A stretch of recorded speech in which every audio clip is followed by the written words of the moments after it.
and welcome to this week's recommended read and assembly. Now, this week I'm going to recommend Brigand's MC to you, and that is by my much loved author Robert Muchamore. So this novel is about an 8-year-old called Dante who watches his whole family get murdered by the patch leader of the Brigand's MC motorcycle club, and that is the Führer. So Dante has to be placed under police protection because he's the only surviving member of his family who'll be able to give evidence about what he saw that night. Now, cherub agents, so the young child spies, end up getting involved with this crime. And what we want to know is, will the Führer be brought to justice, or will he get away with the mass murder, the sale of illegal guns, and huge amounts of violence that he shows towards other people? You'll need to find out by reading Brigand's MC, which is available in our library right now.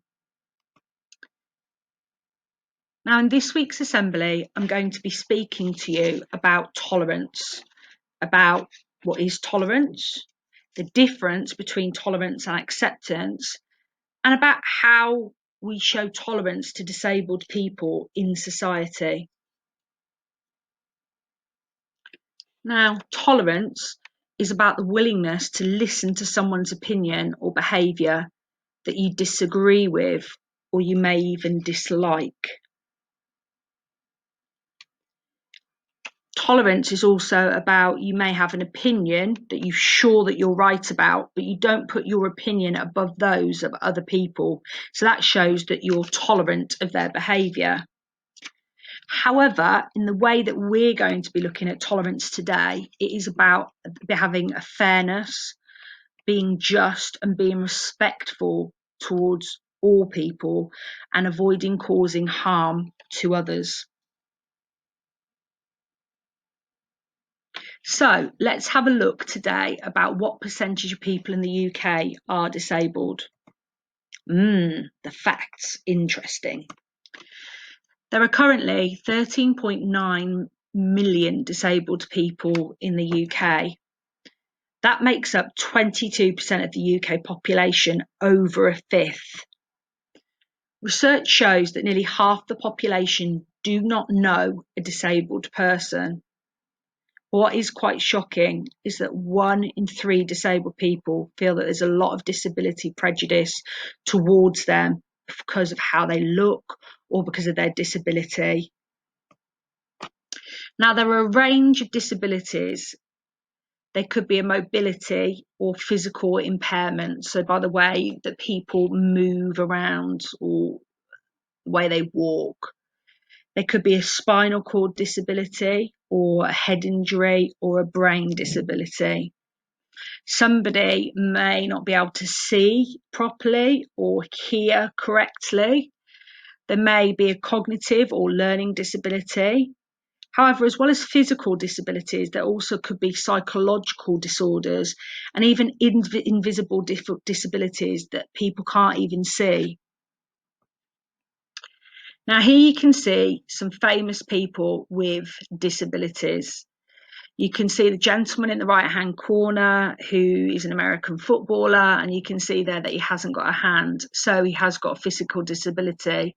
Some of the others there have got more of learning difficulties or disabilities, for example, ADHD and ADD, or they may be dyslexic, like some students are in our school, or have Asperger's, which is a part of the autism spectrum condition.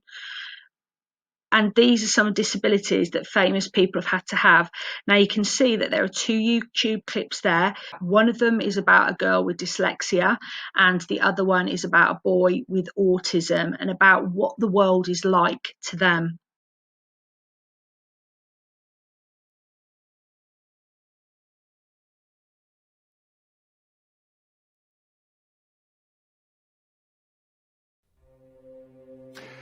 Approximately 1 child in every 100 is diagnosed with autism spectrum disorder, or ASD. People with autism face challenges in 3 main areas: communication, social interaction, and behaviour. It doesn't matter what colour your skin is, or where you live, or whether you're rich or poor, autism doesn't discriminate, although boys are around 4 times more likely to be diagnosed than girls. It also affects millions of other people, like the friends and families of people with autism. This is my nephew. Hi, my name's Kai Green. I was born with autism.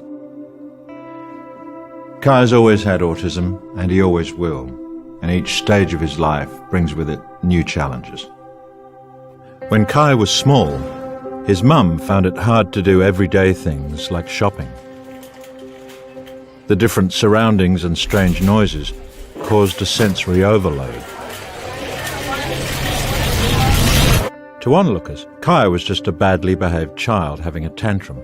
The hardest part for Kai's mum wasn't his behaviour, it was knowing people were judging her parenting. Sometimes people would even tell her to control her son and that she was doing it all wrong. Today, Kai is navigating the stormy waters of adolescence, in some ways no different from any other teenager. He's interested in computer games, but for Kai, this isn't just a harmless distraction, it's an obsession. The games world is safe and comfortable and protects him from the complex social rules and rituals of the real world. While other kids learn this etiquette, Kai just doesn't get it. He couldn't simply go up to someone and say, "Hey, how are you doing?" He's left feeling awkward, isolated, and scared. As Kai gets older, he'll face the big stuff we all do, figuring out who he is, finding a job, falling in love. But for anyone with autism, these things can be harder. Kai is interested in many things. He's a passionate Gold Coast supporter. He likes animals. He's a keen gardener. And his fixation with games could be channeled into work. Whatever Kai ends up doing, he'll need stability and support. Routine is important to him, as it is to many people with autism, and change is hard to handle. Romance will require patience and a special acceptance, as Kai finds it hard to show how he feels. But he does feel the same as me, the same as you. Kai's life and the lives of millions of others with autism can be made easier with a little more awareness, understanding, and friendship.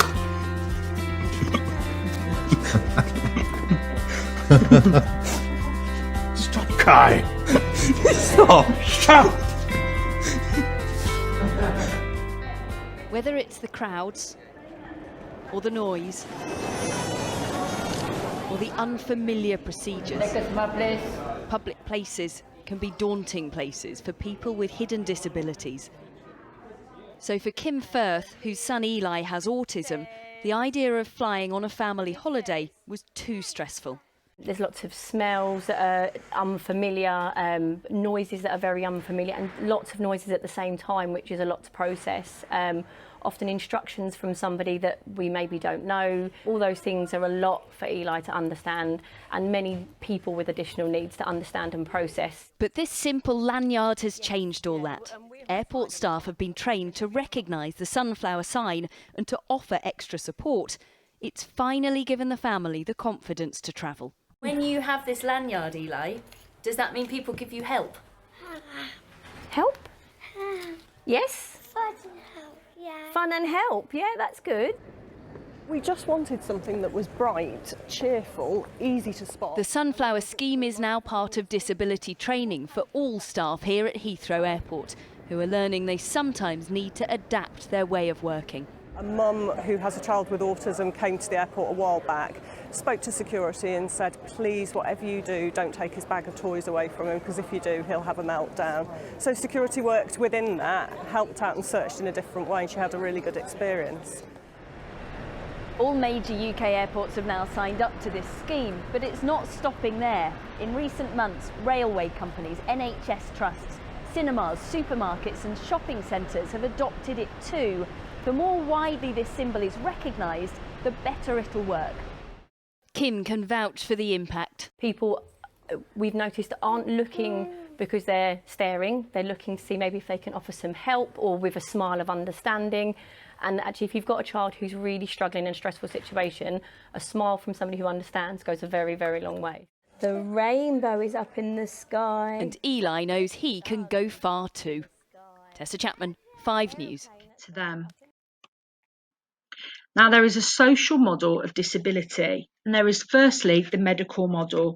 So this suggests that the cause of someone's impairment is a medical. So there's a medical issue, a medical reason, and that focuses on the person's health condition as the reason why they cannot do something. And it focuses on what they can't do. However, the social model actually focuses on the fact that someone may be impaired by the barriers that are being put in front of them in society. So, for example, somebody's in a wheelchair, but the environment that they're in, they may not be able to access the building because there are only stairs and there isn't a ramp. So they're being, say, discriminated against because of that. It might be people's attitudes or prejudice, thinking that somebody who's got a disability may not be as clever as, or as intelligent as, or not as competent. So they might be stereotyped and be discriminated against in a certain way. Also, there may be organisations that don't have flexible models or procedures and practices. So they alienate that person because they say that they can't do the things that their company needs.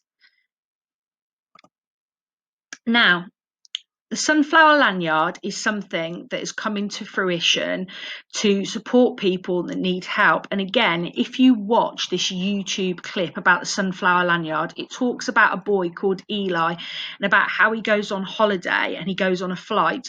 Because of his autism, he finds it extremely difficult. But with that sunflower lanyard, it helps people get the correct and right support that they need at the right time.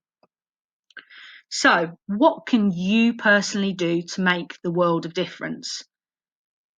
You can be kind to others. You can support them to meet their goals and be proud and pleased of their success. Don't forget, we're not all starting at the same point. You could be inclusive and allow everyone to be involved. You don't need to make a situation more difficult than it already is. And you can also use inclusive language so somebody isn't put down or discriminated against or feel left out. For example, we need to really look at the language we use, and you can see on one side you've got the non-preferred language, but the preferred language on the other side. So instead of talking about somebody as the disabled or handicapped, which is quite a negative way of looking at it, you talk about the disabled person or disabled people. Instead of saying that somebody suffers from something, which is again quite a negative perception, you talk about the fact that they are disabled. Instead of saying that somebody is a stroke victim, so a victim of something, again, that has quite a negative connotation, you just say quite categorically they had a stroke. Instead of somebody being partially sighted, so they've only got a part of, that they're visually impaired. Instead of wheelchair bound, they're a wheelchair user. And instead of saying able-bodied, they're non-disabled. And that way we get around the discrimination through the language that we use. Now, I'd like to give you 2 scenarios, and I want you to really think about these scenarios. I'll give you a tiny bit of time to think about them, or you can pause this assembly. So someone in your class is autistic, and they find it really difficult to learn while there are loud noises and distractions around them. What would you or could you do to help? A second scenario is that your friend is dyslexic. So they learn best when someone reads the instructions to them. And sometimes they forget and will ask for things to be repeated. Again, what would or could you do? I want you to pause the assembly for a moment and think about that. Maybe talk to a family member or somebody else that is around you and discuss what you could do in those scenarios. And finally, what should we not do? What don't we do? Well, for a start, we should not lower our expectations of anyone due to the fact they have a disability. What we need to do is provide a situation where they're given extra support to achieve the expectation. If everybody is treated the same, people will always be let down in some way or another. However, if we do provide the extra support or the extra resources, then by doing that, everyone is being given the same opportunity to be at the same level. Okay, thank you to listening to my assembly today.